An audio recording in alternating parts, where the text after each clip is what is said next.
In today's video, I'm going to teach you how to organize business tasks and boost efficiency with ClickUp.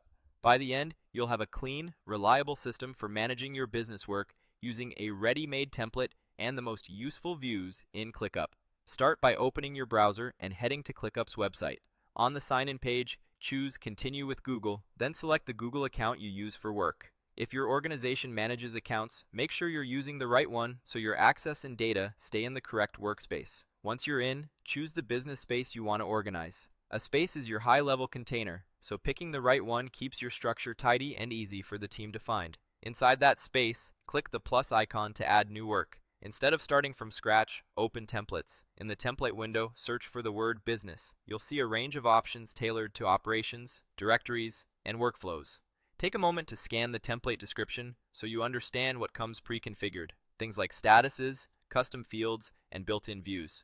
When you find one that matches your needs, click Use Template. You'll be prompted to name your new list. Choose a clear, descriptive name that reflects purpose and scope, something your team will instantly recognize when they see it in the sidebar. Type your list name, then click Use Template again to kick off the setup. Give ClickUp a moment to build everything.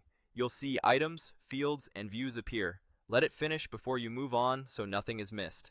After it's created, open the Getting Started guide included with the template. This is a quick reference that explains how the layout is designed to work, which saves you time and reduces guesswork for anyone adopting the system.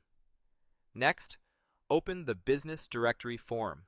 This form feeds new entries directly into your list with consistent fields, which is ideal for capturing company or partner details without messy copy-paste.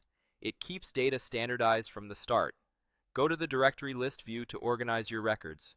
Here you can sort, filter, and resize columns so the most important fields like owner, priority, or status are front and center. This view is perfect for bulk updates and day-to-day scanning. Switch to the active contacts view when you want to focus only on records in motion. It's a clean way to keep follow-ups and current work prioritized. Then open business status to track progress across stages. This helps you spot bottlenecks and keep updates consistent. Finally, jump into the board view. Drag tasks between columns to reflect real-time progress and use quick filters to zero in on what matters today. With this setup, your team can work faster, stay aligned, and keep your business tasks organized end to end.